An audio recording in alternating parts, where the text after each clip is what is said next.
Hey, how's it going, everybody, and welcome back into the SFS channel. My name is Gavin, and today we're going to be talking through 5 potential 2022 fantasy football breakout candidates that I see having some really good opportunities to take the next step forward here and emerge onto the scenes as regular lineup contributors and players that even have star potential on rosters next season. So I can't wait to dive into today's episode. If you're new around here, as always, make sure to drop down and click that subscribe button to join the SFS community. We're trying to grow here and obviously help out as many fantasy football players as possible this offseason. Additionally, if you want to get involved here on the channel, check out the community Discord server. The invite link to that is in the description of today's episode.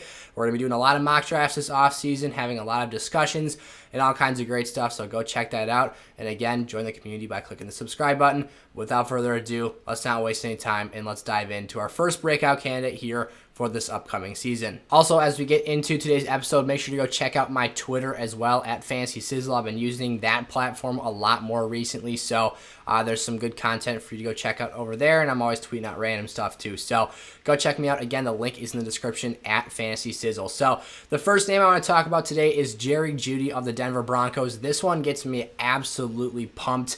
When I think about the potential for Jeudy as a fantasy football producer next season, obviously, there was a career-changing situational shift in Denver this offseason with Russell Wilson being traded into the Denver Broncos. That's still, as we look back at this wild offseason, one of those moves that really sticks out as something that's going to change the fantasy landscape and impact a handful of players, from your Jerry Jeudy's to your Cortland Suttons, even your Javonte Williamses, who we'll talk about later on in today's episode.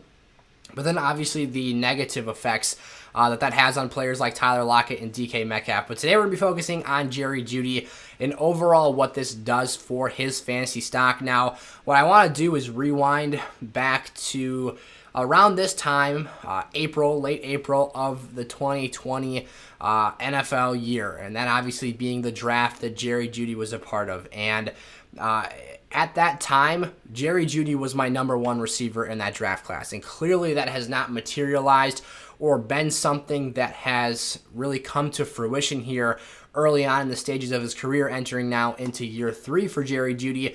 And I think that there's still a lot of reason to be incredibly excited about a player the caliber of a Jerry Jeudy because of the reasons we were, and me in particular, obviously a lot of others out there had Jerry Jeudy as their number 1 receiver coming into that class as well.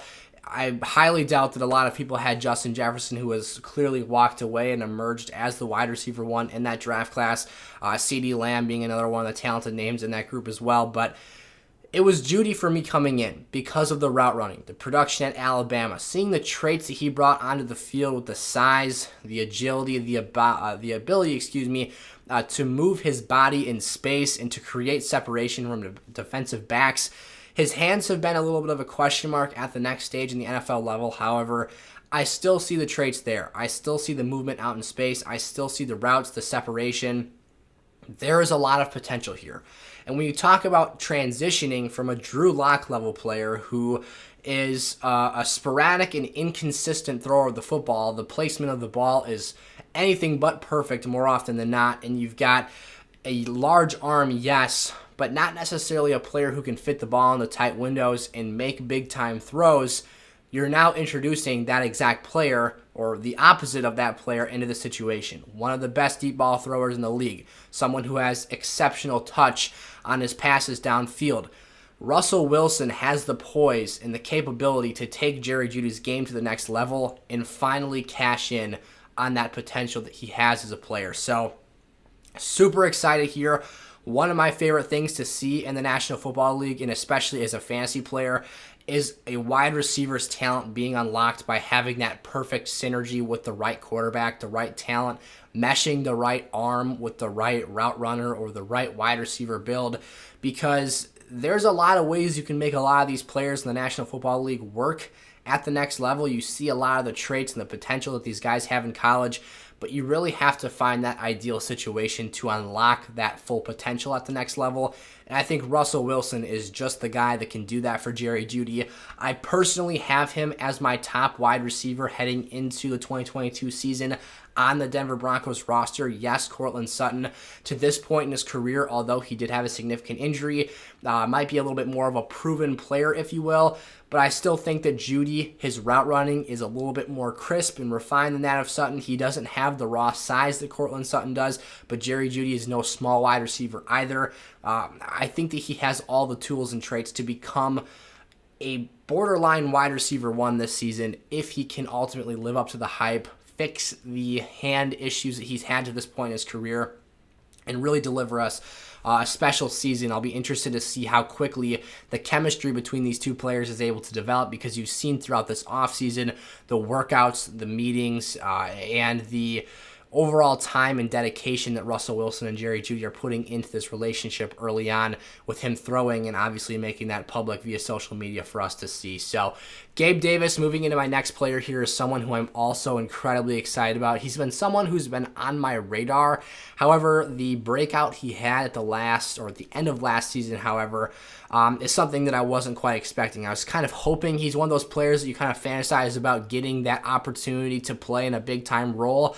And to be honest, a lot of guys never get that opportunity. You see a lot of players with potential who make plays, just never get that shot to materialize on the field and really see a significant role in their offense. And I think, and I'm very excited about the fact that Gabriel Davis should be stepping into the wide receiver 2 role for this Bills offense next season. And if we're being honest here from a fantasy situation, now I do think Jerry Jeudy is a better player than Gabriel Davis. I do think that he will finish as a higher scorer than Gabe Davis, obviously, because I talked about him as someone who has fringe wide receiver 1 potential next season. Gabe Davis might be in a better situation or tied to a better quarterback for fantasy purposes with Josh Allen as opposed to Russell Wilson. Great options, both of them, obviously. Fantastic arm talents, but you're getting absolute rocket with Josh Allen, a physical specimen, really, for how big and strong he is, the speed and agility that he can move around the pocket and rip the football downfield, throwing at off-balanced, unorthodox platforms, and getting that ball, again, very far downfield without a strong throwing base. So Gabe Davis has a fantastic situation. The infrastructure in Buffalo is set up for a fantasy wide receiver 2, or really the wide receiver 2 on that depth chart, to thrive, because they're going to be working against a defensive team's second or third best cornerback at virtually all times of the game, especially for teams that travel their cornerback coverage throughout the game. You're going to see that top cornerback assignment traveling with Stephon Diggs, who is unquestionably at this point still the number 1 wide receiver in this Bills offense.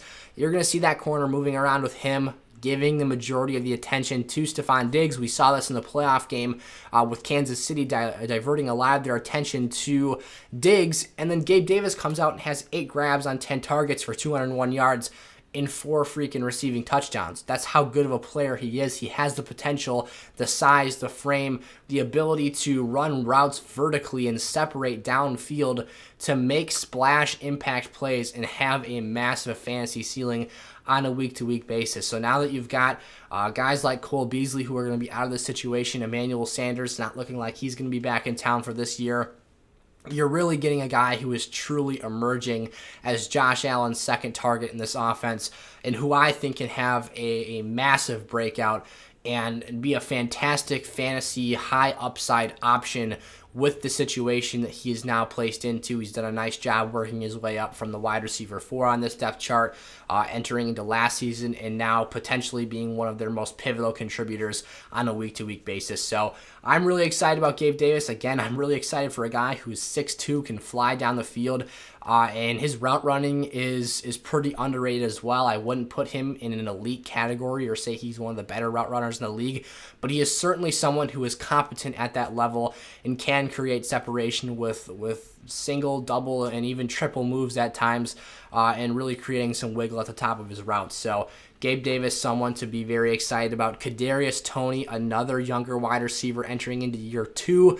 So the youngest name in today's video by far at the wide receiver position, or not by far, but he is surely the youngest player on the board for today's episode.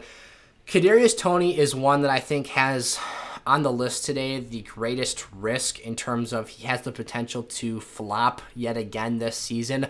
However, the physical intangibles, the traits that you look for are there to have a fantasy star. And this is a player who has very versatile potential to be used in this offense. It's just going to be a matter of him being deployed in the correct fashion and having him be able to cash in on opportunities. Now, the reason that Kadarius Toney is so uniquely different from many of the other wide receivers in the league is because he makes a lot of his bread and butter from being able to create after the catch. This is someone who at college, at Florida, you saw do a ton of work making people miss out in space. He can play physical, put his shoulder down, and he's very elusive as well. The one issue is that it's a lot harder to make defenders miss out in space at the next level than it was in college. So where you had guys flying all over Kadarius Toney and dropping like flies and having their ankles and soles snatched at the snap of a finger, that's not happening quite as much at the next level. Now, Toney is someone who can run routes at a good enough level to separate and create distance from his defender downfield. He can certainly stretch the field vertically and be used in that fashion as well. However, his strength and his skill set is going to be in that underneath game, getting passes out to him quickly in the flats, but he's not nearly as physically imposing as a Deebo Samuel, if you will. So there's a lot of ways the Giants can use him. I do think that he has the opportunity to be a great safety blanket for Daniel Jones this year. I'm really interested to see where this team goes in the draft, the direction they choose to go with that offensive line and patching up the major issues that have plagued this offense for what feels like forever now. It's been a very long time since they've had a competent offensive line.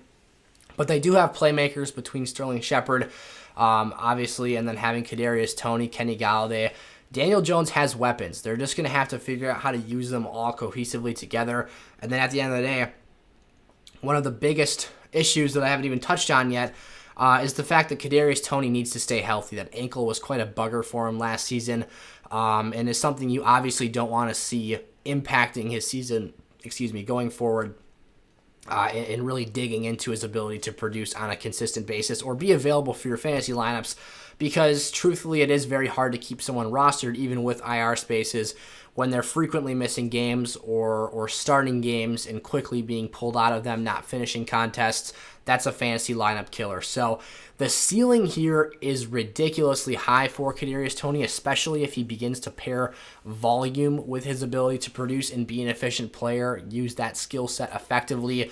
But there are, and I will concede this, a lot of things that have to go his way in order to make this a successful outing for both the Giants and Kadarius Toney in 2022. The next name I want to talk about here is Javonte Williams. I think of everyone on the list today, Javonte Williams has the ability or the potential to finish as the highest overall producer at his individual position. I think that with the way the Broncos roster is currently constructed, if the season started today, Javonte Williams would be a top 5 fantasy running back.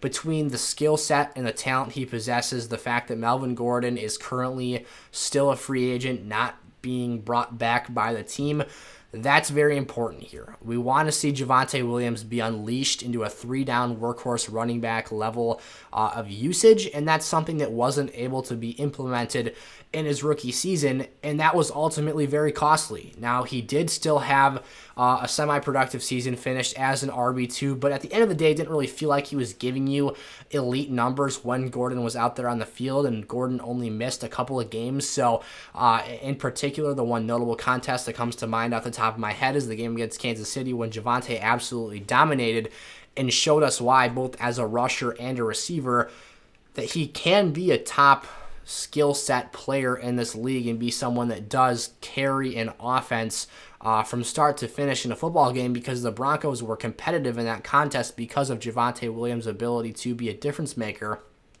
But at the end of the day, again, he needs the workload. Volume is so important at a running back position today when there's few and far between when you talk about the amount of workhorse or true workhorse running backs we have left in the NFL. It's a big time impact on fantasy and the overall production we're able to get out of the position there.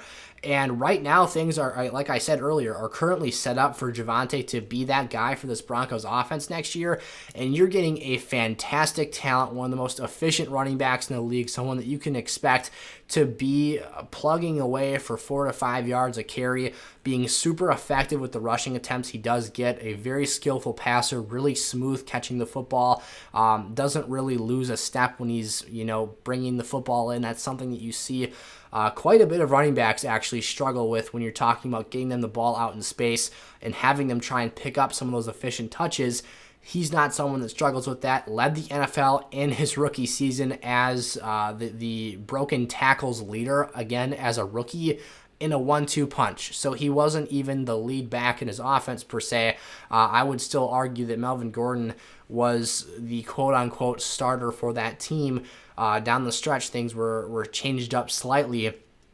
But you had a heck of an opportunity for Javonte Williams, and going forward here, this is someone that has breakout potential written all over him, the ability to finish as a top producer. I think that his ADP will continue to rise throughout this summer and offseason as we approach draft season here.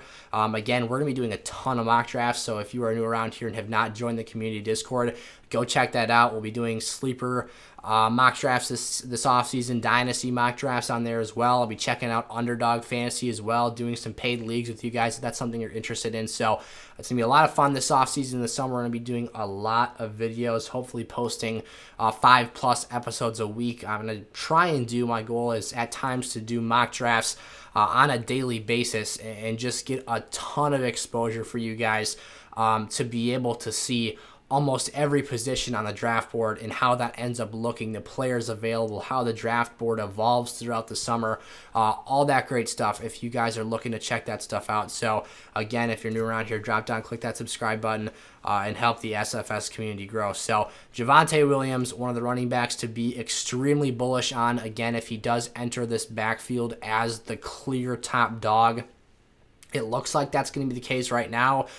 Melvin Gordon is meeting with other teams, and at an extent, it might not even matter. The Broncos internally may have just decided that this is our guy going forward. We want to use him as the clear punisher. They invested a second-round draft pick into him, so he does have a relatively good amount of draft capital. You would obviously like to see first-round capital invested into your running back, but in today's day and age, that's something that's happening less and less every year. And the final player I want to talk about today is Cam Akers of the LA Rams. Now, last season, obviously, in terms of fantasy relevance, he had the year taken from him. Ruptured his Achilles last summer. That was one of the biggest news breaks of the offseason. Akers was someone I was all over and absolutely loved drafting on a frequent basis, and was super bullish on his explosiveness, his ability to create and be a efficient player, and even be a relatively decent running back involved in the screen game. Not someone who's super dynamic as a pass catcher, but was good enough to get the job done for the way that the Rams were going to use him last year. And obviously, seeing how they used Darrell Henderson and Sony Michel throughout the year, they were fair players as well. But obviously not prolific receiving game running backs. So Cam Akers this season, the reason I say he is a breakout is because we still haven't really gotten an extended stretch of time with him producing as an RB1 level player. And I don't know if that can be our expectation for him. Now, this is a player who I have seen have one of the most widely varying ADPs across different leagues that I have, or different mock drafts, if you will, that I've done, whether that be on Underdog in a paid league, a best ball league, or on Sleeper. His ADP is super fluctuating because I think a lot of players don't really know how to feel about Cam Akers right now, which is something that's totally understandable. And obviously, when you're talking about a player who had a ruptured Achilles, who is in somewhat of a pseudo running back by committee style offense, there are reasons for concern. And when you saw how poor he looked during the NFL playoffs last season, when we actually got to see him kind of unleashed in this offense and be utilized, it was a pretty underwhelming sight to see. But I don't think that he was clearly ready to be playing NFL football, or at least not that he wasn't ready, but he was so far behind in terms of the cycle of the season as compared to his peers. When you talk about everyone else on the field playing a 17-game season and having him return at the very end of the year, walking into the playoffs and just trying to get his legs back under him after having a devastating in what was expected to be an entirely season-ending injury. It was really cool to see him get a ring, obviously, and be the lead back for this team down the stretch in the postseason after having such a devastating injury. That was, I guess, quite a story beneath the story, if you will. But man, I mean, I had to manage my expectations for him somewhat during the playoffs just because of the significance of the injury. But if you look at the overall volume that headed his way during the postseason, it was still very encouraging to see how much Sean McVay wanted to get him the football. He had fumbling issues. He did lose 2 fumbles against Tampa Bay. Actually, I'll have to double check that one. I know he dropped or coughed the ball up twice, but I believe he may have recovered one of them. Tampa at least did get one of his dropped footballs down the stretch of the game, which ultimately gave Tom the opportunity to tie things up and make it quite a ball game. But Akers did put the ball on the ground more than once, and was a player who really struggled with efficiency. He was very inefficient. His yardage that was produced from the volume he got was not there. But again, the trust that Sean McVay showed to give him 18 touches against the Cardinals in the wild card round. Really, the first game that I really saw him or felt that he was truly the lead back on this team. 27 touches against Tampa Bay. Again, that was pretty bad in terms of the showing that he produced. But this is a really talented player, a guy who, when he hits the edge, can be gone in a flash. I've compared him at times to a smaller version of Dalvin Cook, both Florida State products, and guys that can absolutely scream down the field once they hit the open space. Not someone who's going to be blowing tacklers over and breaking a lot of tackles. He's definitely not a Javonte Williams, but this is a guy who is an electric runner.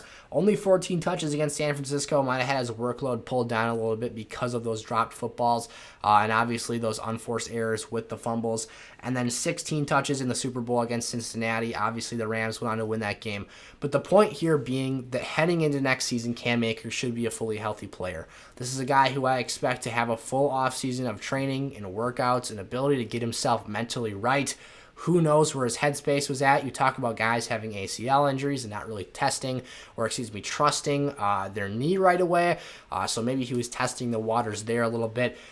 You don't know what was at play, but what I do know is that Cam Akers should be a better player in 2022 than he was in 2021. He's going to be nearly an entire year removed from that injury. He's going to be over a year removed from that injury once kickoff happens. He's going to be 6 months plus removed from his last football game played where he was a healthy player. So you're talking about moving in the right direction, leaving the injury behind, and going forward with an offense that is incredibly dynamic, should have an opportunity to be one of the most balanced attacks in the league with the weapons they have all over the field, from Allen Robinson to Cooper Kupp. Now you've got Cam Akers healthy in the backfield. This should be an opportunity for Akers to step forward. So I'm super interested to see where his ADP ends up settling in this offseason. Again, I've seen him going from the 4th round to falling all the way to the 6th round. Nobody wants to touch Cam Akers. It really depends.